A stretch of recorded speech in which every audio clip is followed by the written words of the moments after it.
So yeah, Red Dead Redemption 2 changed my complete outlook on gaming. I can honestly attest my opinion to so many things that happened in the game, so I thought, why not make a video reviewing the game and going over my experience with it? I feel like a lot of people can relate to my view on Red Dead 2, so this video made perfect sense for me to make. Before we get into the video, I actually played Red Dead 2 on my YouTube channel, if that's something you guys would be interested in. And I'll also stream on my Twitch if any of you want to watch me play some of these games I review sometime. But let's get into the video now. I appreciate all of your support and I hope you guys enjoy the video. So this video is basically going to be split up into several parts. First, we will go into my personal experience with the game, and then we will discuss the overall strengths of the game and as well as its weaknesses. Then we will lastly rank the game on my personal tier list. So starting out with my experience with the game, honestly, it started out pretty rough. The game was extremely slow at first with chapter 1 and pretty much all of chapter 2 until the end of chapter 2. Everything was really slow and it was honestly hard for me to keep playing. Looking back on it now though, I understand why the game was so slow in the beginning and I actually have an appreciation for that now. But looking back when I did play it for the first time, it was very slow and it honestly kind of put me off at first. But by the end of chapter 2, the game got extremely exciting and the action ramped up so much. And honestly, from that point on, I enjoyed and loved the game from there. But one thing along my whole journey of playing the game that I thought was really fun and cool was just the overall customization of everything. From the weapons you could pick, you could pretty much have any kind of loadout you wanted. You could be the old Western style player, or you could use those new German weapons they had. You could pretty much recreate any outfit you wanted. You can make your horse have any kind of style as well with its saddle and whatever other customization there was on. I honestly forget because there was so much. But overall, the customization was so good and there was just so much of it that it just played perfectly within Red Dead. One thing that did hinder my experience a lot with the game was playing the game as a YouTube Let's Play. And I'm gonna be honest, it almost kind of ruined it for me. The whole time I felt very rushed and obligated to skip side missions to make the videos not as long, because if I did every side mission, which I honestly probably wanted to in the moment, the videos would have been 3 to 4 hours and the Let's Play probably would have went on for a couple months. And of course with YouTube, it's probably not the best thing to do. But along with feeling rushed, I didn't really know a lot of the core mechanics in the game because of me skipping through a lot of things. It also took me a long time to know each character's name. It kind of took me a long time to get that attachment to each character because of me rushing everything, and trust me, I fully regret doing this. This is why I could honestly see a second playthrough being extremely fun. So if I were to do that one day, it'd probably be on my own time or on Twitch, to where I don't have to worry about making a video out of it. But honestly, Red Dead 2 gave me a very high standard for open world games from now on, which honestly, it can be looked at as a bad thing or a good thing, depending on how you look at it. And honestly, now that I'm thinking about it, it's probably a bad thing in hindsight, just because it sets my standard very high for other games when a lot of games probably won't reach the Red Dead 2 level. But it is what it is, you know. But why did this game change my perspective, and why do I even say that in the first place? This game taught me to go slower, to appreciate the art that was created by the devs. In the past, with playing games, even before YouTube, I kind of rushed through a lot of the games, and sometimes I didn't pay attention to some of the little details that were put into the game by the devs to make you appreciate the atmosphere more, make you feel like you're the main character more, things like that to kind of immerse you into the game. And I honestly, like I said, I regret rushing through the game, and seeing how I did rush through it honestly makes me appreciate games now at a different kind of level. And even going into new games now, I look at these games completely differently. I want to take my time. I want to get to know every character. I want to feel the feeling of being in a certain town or a house or something like that, a certain environment. I just want to feel the story that the devs were trying to portray to us. Obviously, some games don't do that because they weren't made for this immersive experience, or they're just poorly made games. But for me, looking forward to the future with playing games, I want to take the Red Dead 2 approach. But yeah, heading into the game's main strengths now, the first thing that comes to mind, and it's a one-word answer, it's freedom. You can play Red Dead 2 however you want. With the honor system in play, you can play as a villain, you can play as a main hero, a hero of the story. Whatever you want to do, you can play as that person. And along with the honor system, if you're a bad guy, you can dress up as a bad guy. You can use a weapon inspired by bad villains in the past of movies and stuff like that. Or you can do the complete opposite. You can eat whatever you want, you can drink whatever you want. Literally, you can do whatever you want in this game. You can go hunting the entire time, you can fish. There's probably things that I haven't even seen yet in the game because I just haven't touched that side of the game. There's just so many different ways of exploring, and freedom is literally the best example to describe Red Dead Redemption 2. And this is probably the other main strength of the game, and it honestly could even be the main one. I would say the character development is perfect. Like overall, the characters are incredible, from Arthur to Dutch to John to Micah, whoever you want to talk about. Everyone is perfect. Every character is good. Charles, Javier, literally anyone is a good character in this game. Even if you hate a certain character, it's because they were made for you to hate them.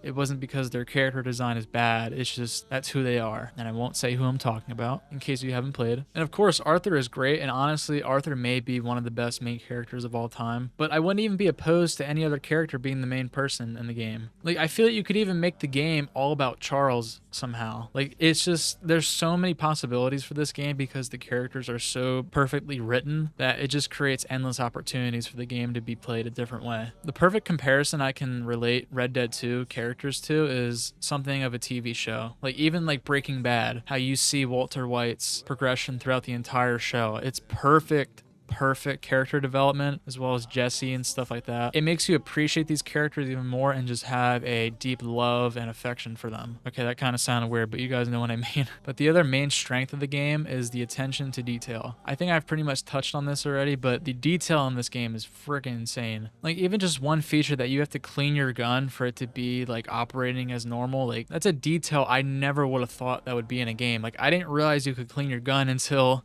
I think like one of the last 3 chapters. And when I saw it, I'm like, wow, I'm playing real life right now. Like the amount of detail is like so overwhelming to me that I really can't even think of all the perfect examples of detail in this game. But like even just go explore. Like the environments are so detailed, and just even like going from a snowy environment to a lush green field to even the desert at one point, everything just blends perfectly together. Like it's not like some Minecraft stuff where like the blocks just randomly start changing colors. Like it's a perfect progression. It's even better than GTA 5. And honestly, now that I'm recording this video, I'm even thinking of another strength that goes along with the detail, and that's just the game's environment. Like the game is just beautiful. Like forget the graphics. The game is just cool looking. Like the beautiful mountains when you're just riding your horse and stuff. The water looks so good. The towns are amazing. Like Saint Denis looks so good. Valentine is just a classic Western town, which I'm gonna be honest though, I didn't really love Valentine too much. Don't tell anybody, but that's just my opinion. But with the towns as well, like every town has their own identity. Like it's not like you're going to each town and it feels like the same thing. Like everything feels different no matter what environment you're in. And it just makes the game's replayability so well, and it makes playing the game just fun because you're experiencing something different every chapter. But let's get into the game's weaknesses now. And one of them is not really a weakness, but to me it was just the overwhelming feeling when playing Red Dead 2. I think that's also why I didn't really enjoy Chapter 1 and most of Chapter 2, because there was just so much stuff being thrown at me that I was extremely overwhelmed, and I kind of felt like I had to look up a lot of tutorial videos on explaining things to me. And honestly, that's probably just me. It's probably me being dumb, but I just felt like there was a lot of stuff going on. Like there was a lot of stuff at the camp to upgrade that I didn't know what was important, what wasn't important to upgrade. But one other weakness I do have, and honestly you guys can put in the comments if I'm wrong about this and if there is a feature for this and I just didn't see it, but I wish the game had some kind of list of the main missions and the side missions you could do, because I know a lot of games when you go on the map it has a list of your main missions and then your side missions you can do and you can select them. I felt like I had to search on the map sometimes for what I was supposed to do, and I wasn't too sure at first that the main missions were the gold little icons. I wasn't 100% about that, so sometimes I thought I was doing a side mission when it was actually a main mission.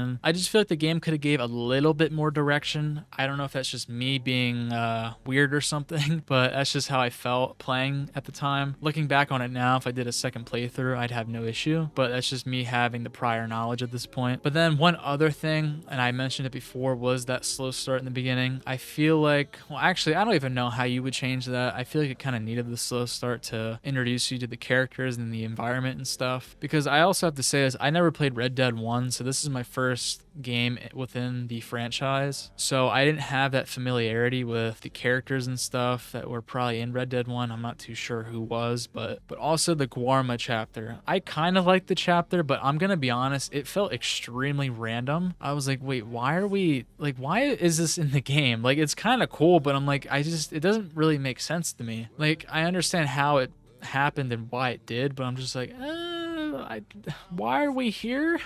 Why why did this have to be in the game? I mean, it kind of showed some character progression on that island, but like still it was kind of weird. It felt like a random action movie in the middle of another movie. It was kind of weird. But overall, there really aren't many weaknesses in the game. It's kind of just personal preference and opinions. Although I do kind of feel strongly about that main mission icon and list thing now. Also the overwhelmingness. Maybe there should have been more tutorials, but a lot of people probably would have hated that. And me playing it a second time probably would have despised it, so maybe not. Also, maybe the Guarma chapter could have been rewritten a little bit, but it wasn't terrible by any means. But now moving on to the ranking portion of the video.